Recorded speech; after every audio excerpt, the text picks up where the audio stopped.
ఎలా ఉన్నారండి అందరూ? నేనైతే సూపర్గా ఉన్నాను అండ్ మీరు అందరూ కూడా సూపర్ సేఫ్ సూపర్ ఉండాలని కోరుకుంటున్నాను. సో ఇప్పుడు రైట్ నేను ఎక్కడున్నానో చూస్తున్నారు కదా, I'm back to our home. So ఇక్కడికి వచ్చాను అనమాట. వెకేట్ చేసి వెళ్ళిపోయాం, తర్వాత ఇంకా క్లీనప్ చేయించాలి అండ్ అలాగే పెయింటింగ్ వర్క్ చేయించాలని అనుకుంటున్నాము. సో అందుకని వచ్చాను అనమాట నేను. సో ఇల్లంతా ఎలా ఉంది అన్నదంతా ఒకసారి చూసుకుంటున్నాను. ఈ ఏరియాలోకి రాగానే ఇలా మళ్ళీ మన ఏరియాలోకి వెళ్తున్నామన్న ఒక ఫీలింగ్ వస్తుంది కదా, అట్లా వస్తుంది అనమాట.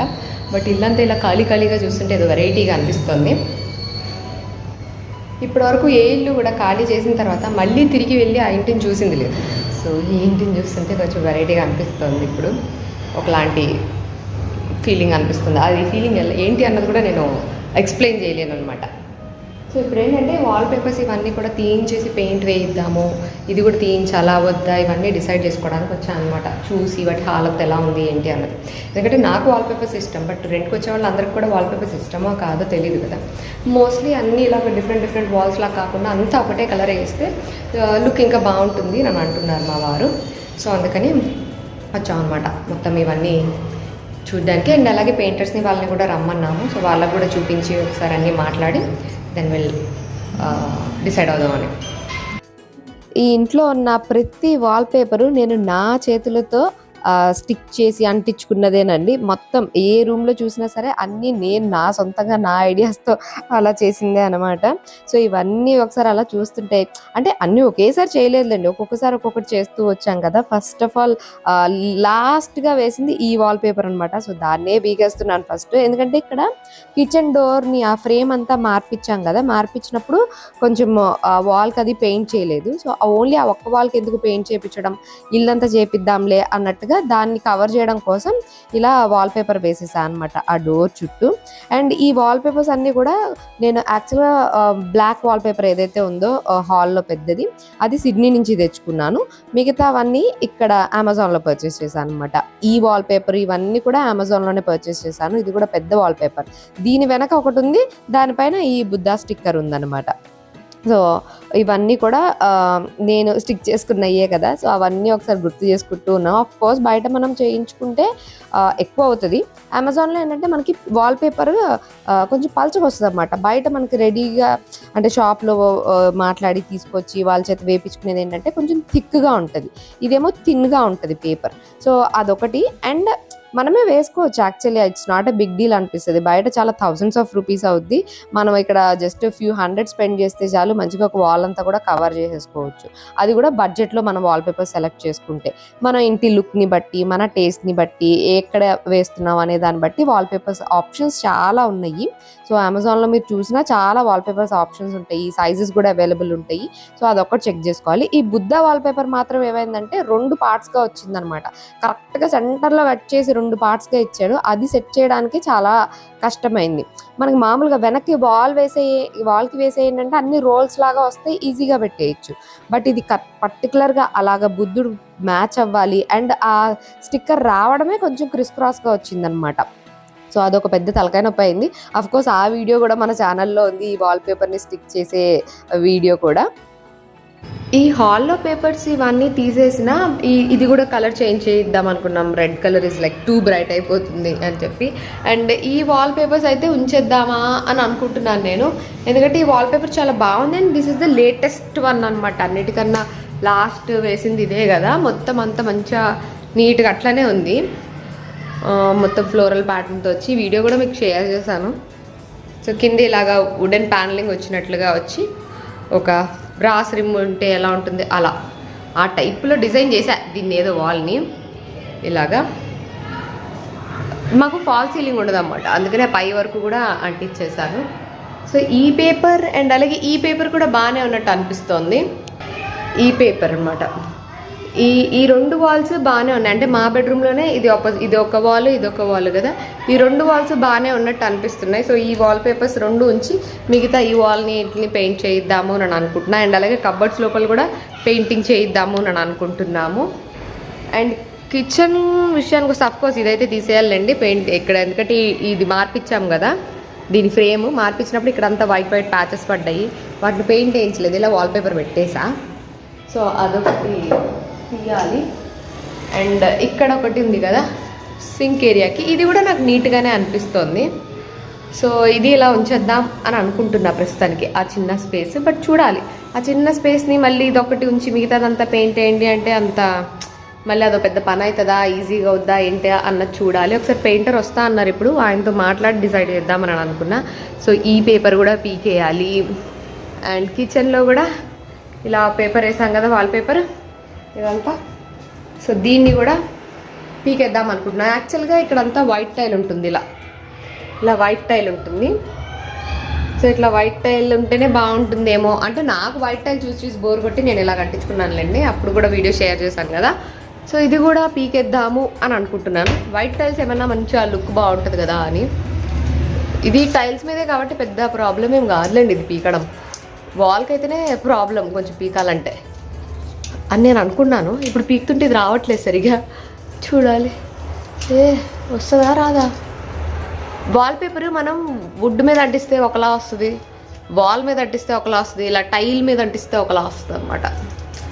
సో చూద్దాం, ఇది కూడా పీకించేద్దాం. జనరల్గా వాల్పేపర్ని మంచిగా ఒక పీల్ ఆఫ్ చేసి అది తీసి ఇంకో చోట అంటించుకుందాము ఇట్లాంటి ఆలోచన చెయ్యకపోవడమే మంచిది. అండ్ ఎస్పెషల్లీ ఈ వాల్పేపర్స్ అనమాట, ఇవేంటంటే ప్రొఫెషనల్ వాల్పేపర్స్, అట్లా ప్రొఫెషనల్స్ అంటించినవి కాదు కదా, నాకు నేను చేసుకున్నాయి. ఇవి కొంచెం థిన్గా ఉంటాయి, ఇవి నీట్గా పీకుదాము అని అంటే రావు, ఇలానే చినిగిపోతూ వస్తాయి అనమాట. సో వీటిని రీయూజ్ చేయడం అనేది అప్పుడు కొంచెం కష్టమే, పైగా పల్చగా కూడా ఉంటుంది కదా. అండ్ మనం ఇది సెల్ఫ్ అడెసివ్ వాల్పేపర్ కదా, సో గమ్ అంత స్ట్రాంగ్గా ఏముండదు నార్మల్ వాల్పేపర్కి ఉన్నంత. మోస్ట్లీ ఏవి పాడుగా, వాల్స్ కూడా అంత పెయింట్ చిప్ ఆఫ్ అయిపోయి అంత స్ట్రాంగ్ అడెసివ్ ఏమి ఉండదు ఈ వాల్పేపర్స్కి. ఈ వాల్కి పెట్టిన ఇవి కూడా నేనంటే ఇచ్చినవే కదా, అంత గట్టిగా ఏం ఉండవు అనమాట. ఇవి సెల్ఫ్ అడెసివ్, వెనక టేప్ పీసెస్ పెట్టేస్తాం అంతే ఇగల. సో ఇది చూసారు కదా, ఇట్లా నీట్గా వచ్చేస్తుంది.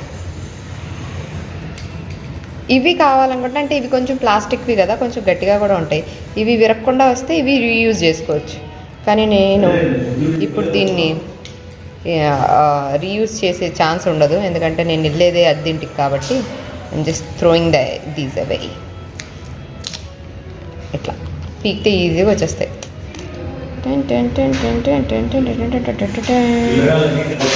పెయింటర్స్ వచ్చారు, చూస్తున్నారు అన్నమాట. निकल रहा ना कुछ कुछ अलग से निकलता कुछ कुछ ఏమండి బ్లాక్ కూడా తీసేస్తున్నాం కదా మధ్యలో, బ్లాక్ వాల్ పేపర్ కూడా. అక్కడి నుంచి అయితే ఇది ఈజీగా వస్తుంది అనుకుంటా. వాల్ పేపర్ తీయడానికి టైం పట్టచ్చు అని చెప్తున్నారు. ఏ వాల్ పేపర్ అయితే రీసెంట్గా పెట్టామో ఆ ఈజీగా వచ్చేస్తాయట, ఇయర్స్ అయినవి బాగా అతుక్కుపోతాయట గోడకి.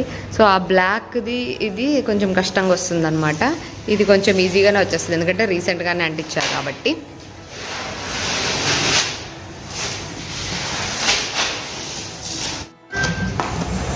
బుద్ధ వాల్ పేపర్ తీస్తే వెనకున్న వాల్ పేపర్ కూడా పోతుంది.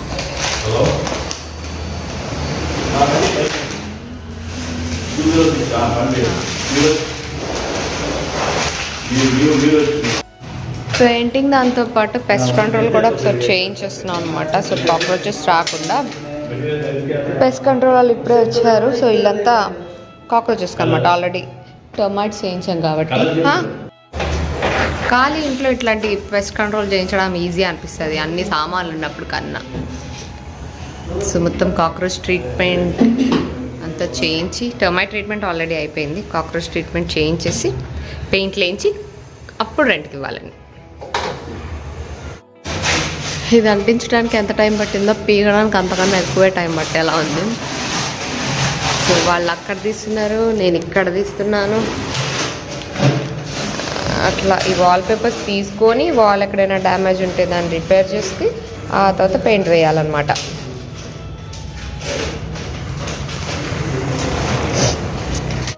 ఈ మిర్రర్స్ కూడా పీకిచ్చేస్తున్నాం. నేనే हमने डलवाया हाँ मेरे वजह से मैंने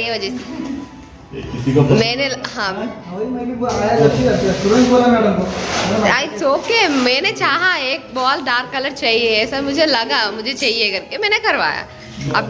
अब खुद का घर है इसलिए करवा सकते हो। अभी जो रेंट पे जा रहे हो वहाँ कुछ भी नहीं कर सकते ना, जो भी मिला उसी में से काम। उधर अगर एक भी वॉल खराब किया तो हाँ 2-3 हज़ार रुपये लेगा, वही फाइन पड़ेगा। मैं उधर हाईटेक सिटी में एक ही वॉल करके आता तो 3 हज़ार लेता हूँ, खाली एक ही वॉल। 1 लीटर पेंट लेके जाके करके आता ना, वैल्यू ज़्यादा है उधर। काकीता हिल्स में ज़्यादा मैं काम किया उधर, काकीता हिल्स में। అచ్చా ఈ మిర్రర్స్ మొత్తం బీకేశాక దీని హాలత్ ఇలా అయిపోయింది. ఇదిగోండి ఇలా కొంచెం కొంచెం చిప్ ఆఫ్ అయింది. రెడ్ కలర్ కూడా ఎలాగో మార్చేయాలి కాబట్టి ఇదంతా మొత్తం స్క్రేప్ చేసేసి నెక్స్ట్ పెయింట్ వేయమన్నాము. సో ఇప్పుడైతే మేము పెయింట్ షాప్కి వచ్చేసాము. పెయింటింగ్ కావాల్సిన స్టఫ్ అంతా మెటీరియల్ కొనేసి ఇస్తే వాళ్ళు పెయింట్ చేస్తారు కదా. ఆల్రెడీ కొంతమంది వాల్ పేపర్ తీస్తూ ఉన్నారు. మేము మెటీరియల్ కొనడానికని పెయింట్ షాప్ వచ్చాం అనమాట. సో కలర్ సెలెక్షన్ ఇవన్నీ అంటే మళ్ళీ టైం పడుతుంది కదా. సో ముందే ఈరోజు మెటీరియల్ కొనేసి అక్కడ పెట్టేస్తే తర్వాత వాళ్ళు వర్క్ స్టార్ట్ చేసినప్పుడు ఈజీగా చేసుకుంటారు అని చెప్పి ముందే పెయింటింగ్ మెటీరియల్ అంతా కొనడానికి వచ్చాము. క్రీమా జనరల్గా అదే చేస్తారు ఎక్కువ మంది. ఓకే క్రీమ్ అంటే క్రీమ్లోకి వెళ్దాం. క్రీమ్ అంటే క్రీమే ఉంది ఇక్కడ. మరి ఇదే క్రీమ్కి వెళ్దామా?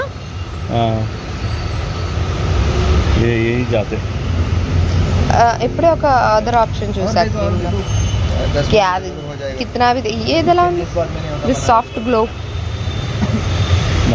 जितना भी देखो समझ में नहीं आता. पूरा होने के बाद भी देखना पड़ता है कैसा आया. या this payable white. Okay this payable white. Okay ఇది వైట్స్ అండ్ ఐవరీస్ లో వస్తుంది కదా. పెబుల్ వైట్ బానే ఉంది. ये पर्पल वाइट है, हाँ पेबल वाइट. वो भी सही रहेगा. ఇది తీసుకుందాం. Payable white L13. सीलिंग का जैसा दिखेगा सब.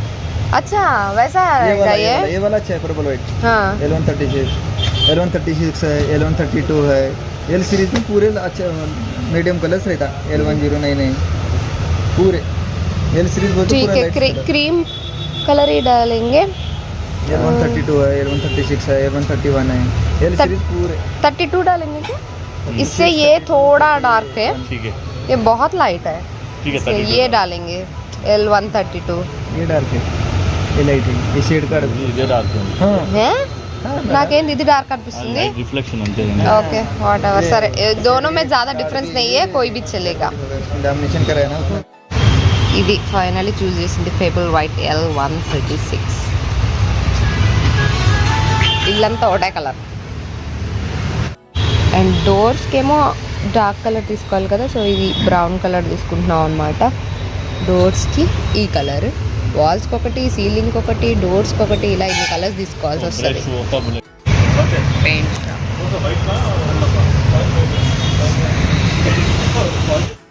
Painting material 5 litre brown. हाँ 5 लीटर ब्राउन. బ్రౌన్ అయితే ఓకే. टर्पंटाइल 2 लीटर. టర్పంటైల్ एक रोलर 4 इंच का, రోలర్ 3 इंच का अमर ब्रश. ఏంటో ఇవన్నీ ये कपड़ा. బాక్స్ ఎన్ని కావాలి చూడండి. ఇవన్నీ తీసుకోవాలి.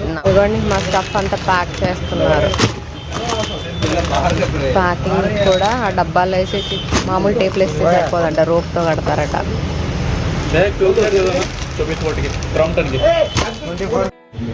సో మొత్తానికి పెయింటింగ్ స్టఫ్ కొనడం అయిపోయింది. వాళ్ళు ఒక 2 డేస్లో స్టార్ట్ చేస్తా అన్నారు. అండ్ అలాగే పెస్ట్ కంట్రోల్ కూడా అయిపోయింది. అంతా మొత్తం కొట్టిచ్చేసాం అనమాట. అందుకని షెల్ఫ్స్ అన్నీ కూడా ఓపెన్ చేసి ఉంచమన్నారు అన్ని రూమ్స్లో. సో లైట్స్ ఆఫ్ చేస్తామంటే it's time to see bye bye. మళ్ళీ ఇక్కడ నుంచి బయలుదేరేసే టైం అనమాట. సో పెస్ట్ కంట్రోల్ అంతా చేసిన తర్వాత ఫుల్ వాసన వస్తూ ఉంటుంది. కొద్దిగా ఇలానే ఓపెన్గా వదిలేసి తర్వాత క్లీన్ చేస్తే సరిపోతుంది అన్నమాట. సో రేపు ఈవినింగ్కి క్లీన్ చేయడానికి చెప్పాను. సో అప్పటివరకు ఇంతే చెత్త. సో అన్ని పనులు డన్. Signing off today. ఇదొకటి మర్చిపోయాను, ఫ్లవర్ వాజ్ ఇదొకటి తీసుకెళ్దాము అని పెట్టుకెళ్తున్నాం. మిగతా ఏమీ తీసుకెళ్ళట్లేదండి. ఇదొకటి ఫోన్లే అక్కడెక్కడైనా షూ ర్యాక్ మీదో ఎక్కడో పెట్టుకుందాం అని తీసుకెళ్తున్నాను అనమాట. అండ్ ఇది కూడా చూసారు కదా, వాల్ పేపర్స్ ఆల్రెడీ పీకేస్తున్నారు. ఇక్కడ అంతా బ్లాక్ ఉండేది, ఇక్కడ కొంచెం పీకేరు, ఇది కొంచెం నేనే కూడా పీకానండి. ఇలా ప్రాసెస్ జరుగుతుంది. పొద్దున్నప్పుడో వచ్చా, ఇప్పుడు వెళ్తున్నా. ఇంకా ఆల్మోస్ట్ నైట్ అయింది. ఇప్పుడు టైం ఈజ్ 7. ఇప్పుడు వెళ్తున్నాం అన్నమాట.